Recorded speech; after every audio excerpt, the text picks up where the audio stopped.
Hello and welcome back to Leader Up, a podcast of Army Management Staff College. Leader Up is a professional conversation where we discuss a broad range of leadership and leader development topics with an emphasis on the Army civilian professional. I'm your host, David Howey.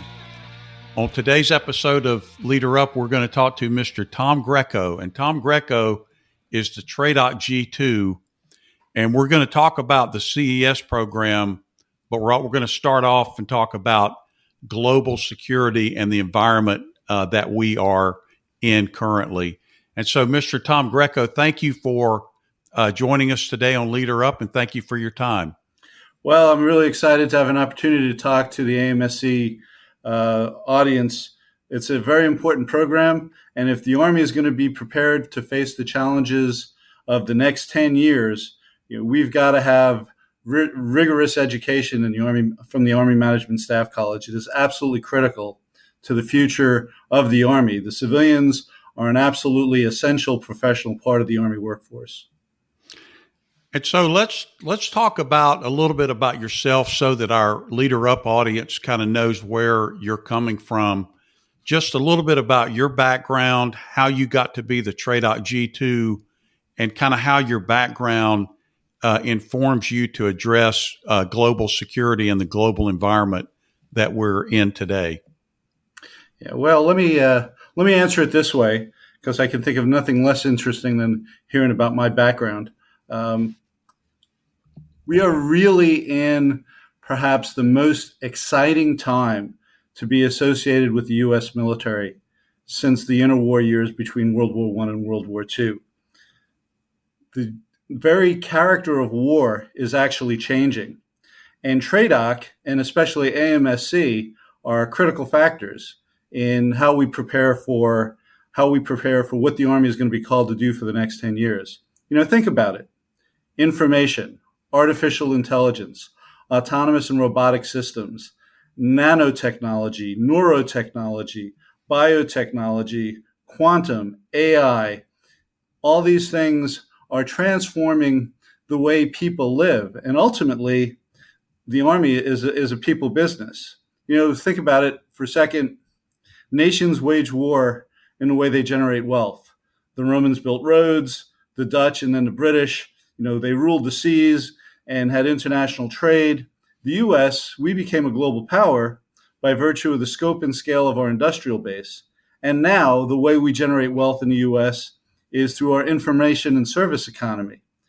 It's those capabilities that give a nation its power base, which manifests itself in the manner in which it can approach warfare. So we in the United States have this tremendous opportunity if you think about our capabilities technologically. I knew when I came to TRADOC 10 years ago. Prior to this, I had been in Army Europe. 10 years ago, we were coming out of insurgency, and I knew TRADOC would be the place to be. Change in the nation, if you think about change in the nation, think of something like segregation or just mechanization, the modernization of roads. Change in the nation starts with the Department of Defense and the needs of the Department of Defense. Change in the Department of Defense starts with the Army. We're the biggest service. We're the senior service. Change in the Army starts with TRADOC. Everyone in the Army is a TRADOC product. Whether you're a soldier or a civilian, you're a TRADOC product. And change in TRADOC, it starts with the operational environment. So coming to TRADOC G-2, I saw it as a great opportunity to affect the 500,000 soldiers, sailors, airmen, Marines, Coast Guardsmen, Guardians, civilians, and allies. We train thousands of allies every year. TRADOC's the people command. And through training, leader development, and education, as well as doctrine, TRADOC is a really important place to be. My last assignment was over in Army Europe, where I led a multinational effort of U.S. and allied security services to do two things. We built the partnerships so that we could catch terrorists all over the world, not just in Europe. And then we trained our allies so that they could go with us to deployed areas like Iraq, like Afghanistan, and other places. So coming to TRADOC gave me a great opportunity to paint on a really broad canvas. The Army is the biggest service. You have the greatest amount of impact. As an Army civilian, you can have a really huge impact. Let me just add one last thing. As an Army civilian, we have this thing, the Army Civilian Creed. I'm an Army civilian, a member of the Army team. We've got to change the fundamental nature of the Army Civilian Corps from being continuity in the things we think about ourselves to being leaders, to not just being the continuity, but we have to be the expert. If you're an Army civilian, we need to add a line in there about, I am an Army expert. I am an innovator. I am a leader. I am a world-class talent. And coming to TRADOC has given me the opportunity to do all those things. And so what kind of roles, you talked about the importance of Army civilians becoming leaders and exuding leadership. What kind of roles do you see Army civilian professionals performing in that environment that you just described? What kind of functions and what kind of roles do you think that we're called upon to take on as members of the Army Civilian Corps? That's a really important question, David. Let me start by saying that we need to go back to three of the key findings from the 9/11 Commission. And in those key findings, you'll find exactly what the nation needs from its civil servants, especially Army civil servants. The key failures that the 9/11 Commission noted were failures of collaboration, failures of policy, and worst of all, failures of imagination. We as Americans really won't tolerate failures of imagination. The failures of collaboration and failures of policy, maybe we can affect, maybe we can't. Depends upon where you are on the Army team. But the Army civilians, our primary role as the technocrats, as the experts, is to collaborate, help shape policy, help execute policy, and then to be imaginative. The workplace is changing. We've got 4 different generations in the workplace right now, and they have different expectations. But across all of it, everyone wants to be seen, everybody wants to be improved, and everyone wants to be inspired. So in order to overcome those failures of collaboration, policy, and imagination, we as Army civilians, especially if you're in a leadership role, you really have to see your people, improve your people, and inspire your people. And that's the fundamental aspect of what AMSC does. In terms of MDO, to just switch gears a little bit, if you were to ask Julius Caesar, he'd tell you, the world situation is pretty complex. Or if you'd have talked to Napoleon or Eisenhower, they'd tell you the world's pretty complex. Some things are different about the world that we're dealing with today. Nanotechnology, artificial intelligence, how pervasive and available information is, biotechnology. Heck, we just came out of a pandemic. The nature of how we live is changed. Think about 10 years ago in 2008 when you got your first iPhone. Think about the impact that has had on our lives. What kind of impact is AI going to have? So we need a civilian workforce in an MDO environment which is prepared to pivot as the situation changes. And let's take this conversation even broader. There's an argument, a valid argument that I've heard people make, that the United States has not won a war, maybe some small battles, but has not won a war since 1945, the end of World War II. And so the question is, does the United States military need a new way of fighting wars? Yeah, well, so I'm not sure I'm willing to sign up, honestly, David, that we haven't won a war. So when we as we came out of counterinsurgency and started thinking about large-scale ground combat operations, we spent a lot of time thinking about what does it mean to win a war, right? If your definition of war is to rubble a nation and like we did to Germany and Japan, yeah, well, we kind of haven't done that. We've had some victories in places like Panama and Grenada, but ultimately, without getting too Clausewitzian, ultimately, winning a war is about using the military instrument of the dime, diplomacy, information, military, and economic, is the orchestration of those national instruments of national power to achieve the policy objectives or the national objectives. So if you look at Korea, you say, well, our policy objective there was to reinstate the 38th parallel and stop the North Koreans from taking over the South. And if you look at South Korea today, boy, they've got a pretty solid economy and a pretty good way of life. Still got a threat from North Korea, but we've called that a tie for a while. If you look at a map if you look at the Earth from space at night, it looks like South Korea is an island because there are no lights on North Korea. So I'm not sure. I'm not sure that first off, I'm not sure that I'd sign up that we haven't won. I think we've done in every instance, the military has done what the nation needed it to do.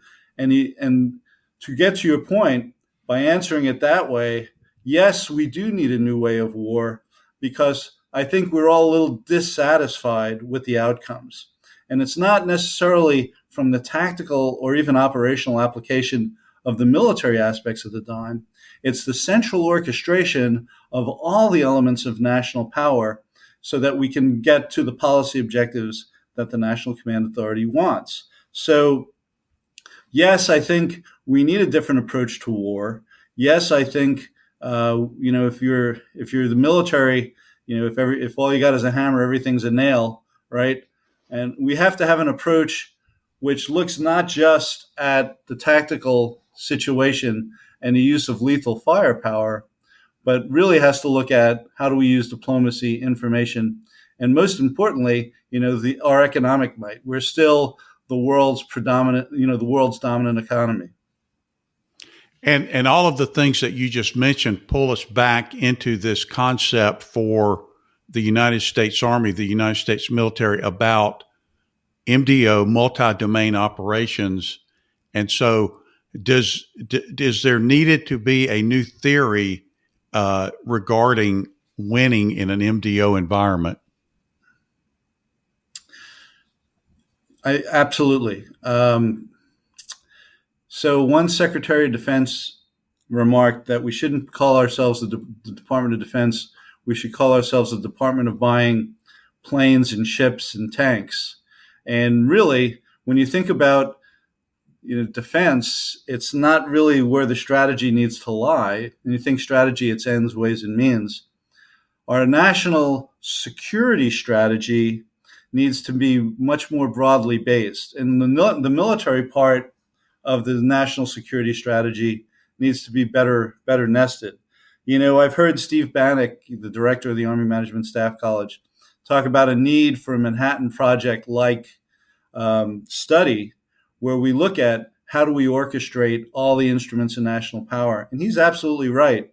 If you think about it, where do the various parts of the national security, not military, national security structure or the executive branch of the government come together? Well, you have the National Security Council, and then you have the deputies meetings, and then you have interaction across agencies.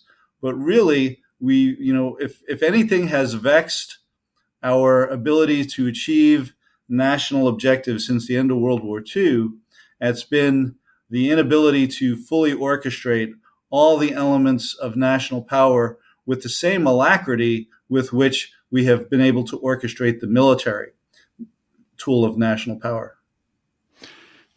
And how is all of that relevant to, let's look at someone who is a 26, 27, 30, 32-year-old Army civilian, completed a fellows program, and they are coming into the force as an Army civilian as part of the Army profession.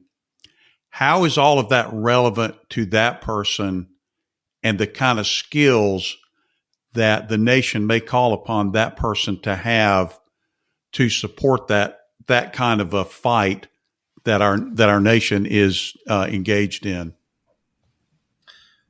We're at a really interesting time to be in the workforce, whether you're in the government workforce or you're in the private sector. And in some respects, the government sector may be lagging. But one of the things we've learned from the pandemic is that we have this real opportunity to revolutionize what we think about work. For example, there are 4 generations inside the workforce. And I'll just quickly talk about kind of how I see the 4 different generations in the workforce. So I'm a boomer, and you hear "okay, boomer" a lot, right? When my boomer shows, I'm kind of, traditionally boomers are competitive, kind of driven. We value visibility. We want people to see our work. We want recognition for our accomplishments. We're certainly not technology natives. We're retiring later than other generations. And I know the generations behind us would kind of hope that some of us boomers would move on. And, but the fact of the matter is, we resent ageism and we value face-to-face interaction. The Gen Xers who are right behind us, boy, they can't wait to take over the leadership of the workforce, right? They value autonomy. They seek leadership roles. They're well-educated. They value learning. They prefer clear delineation between their work and their personal lives. They're critical thinkers. And to sometimes us boomers, we'll look at a Gen Xer and think, well, that's a little cynical. But it's not. They're just critical thinkers. And they really appreciate work flexibility. And that work flexibility really translates even more when you start talking about the next generation, which is the millennials.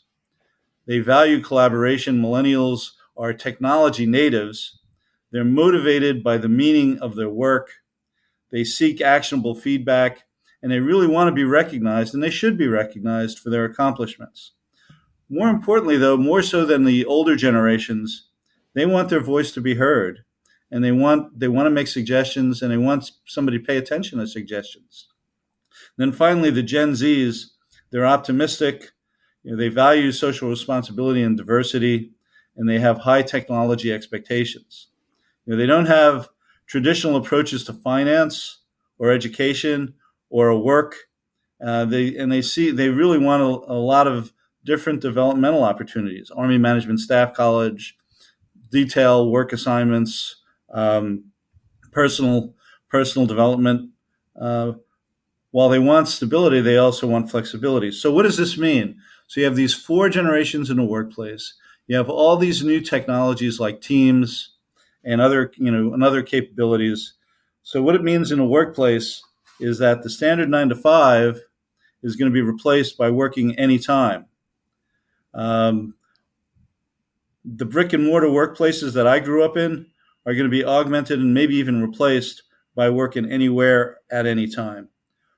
I had a pretty well-defined career path, but that's going to be replaced by individualized and dynamic career paths. So if you're a young aspiring civil servant and you want to rise to positions of increased responsibility, the traditional cookie cutter career path is probably not what you're going to face, because your career life cycle is going to be much more dynamic. Organizations have to flatten.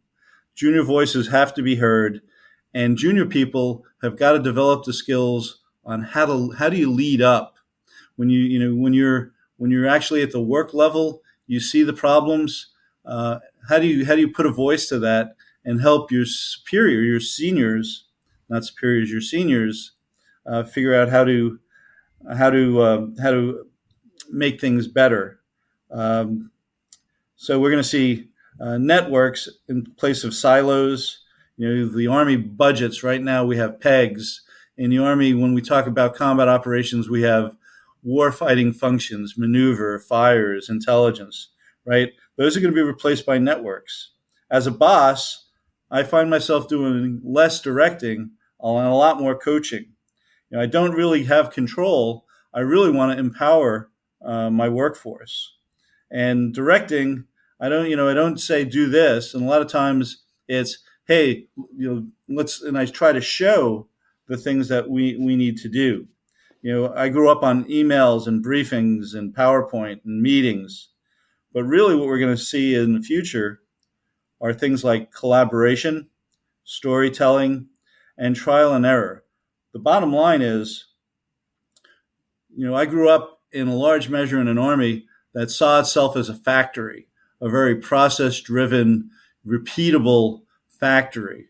And really where we're going, and really where young aspiring civil servants need to put their energy, is how do they make themselves competitive in a laboratory where planning is replaced by experimentation, and rigid structures and processes are replaced by experimentation. And that kind of brings us back to what we started off talking about, which is the civilian education system, because we here at AMSC would like to think that we are able to influence that and influence those younger generations to exude leadership in their organizations. So I just want to talk to you as maybe not necessarily as the TRADOC G-2, but as a member of the senior executive service who spent lots and lots of time around the Army.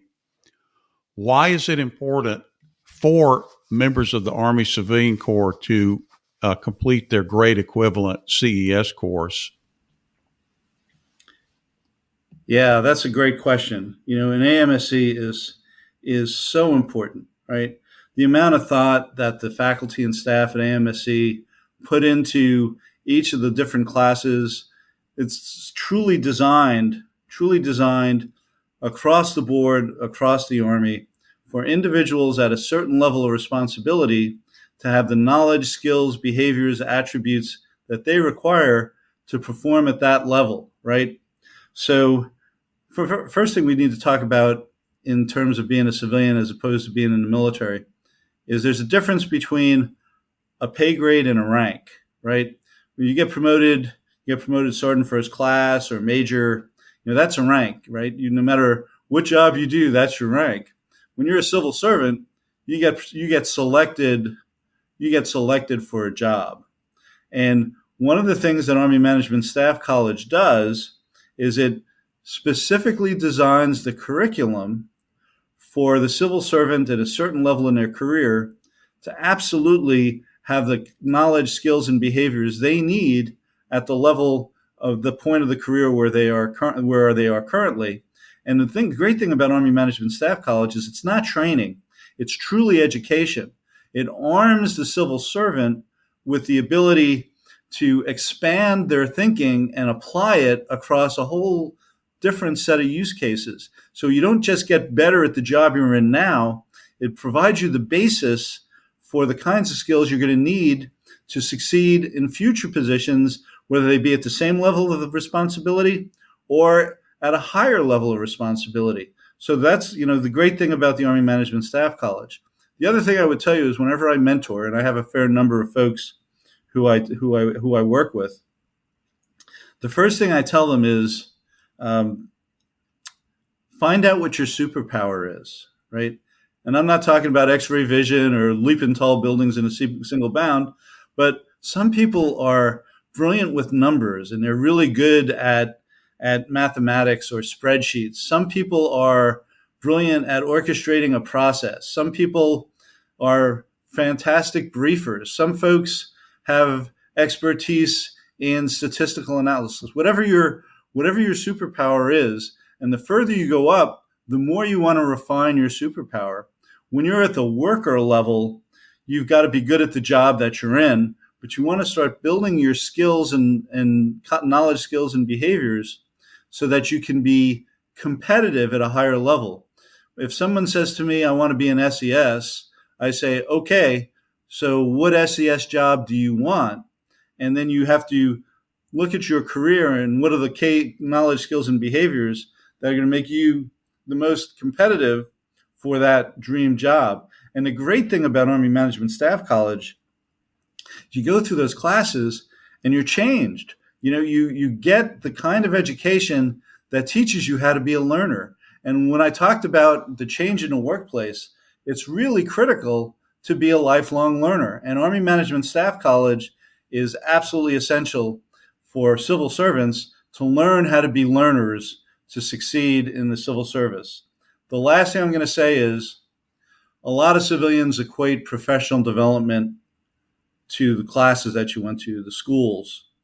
Well, I'll tell you, when I look at a resume, and the first thing I look for is to see, have you done the required Army Management Staff College classes, or equivalent, right? That's the first thing I check. The other thing I check is, has this individual in his resume routinely been given opportunities to excel, to assume greater responsibility, to assume the kinds of responsibilities which lead me to understand how they're going to be successful in the future. And the last thing I look at is, if somebody's got a litany of 1,000 classes, they're probably not going to have that career path of hard assignments, because their organization, if I send someone to Army Management Staff College, I'm making an investment in them and in the Army. But if somebody is just a professional development tourist going to school after school, that to me is pretty much an indicator that he or she is not the A-team player, right? So Army Management Staff College, as part of the professional military education, assignment history of increased responsibility and being a key player who's been successful. And then what are you doing in your personal life to improve yourself? And I'm not just talking about civilian education.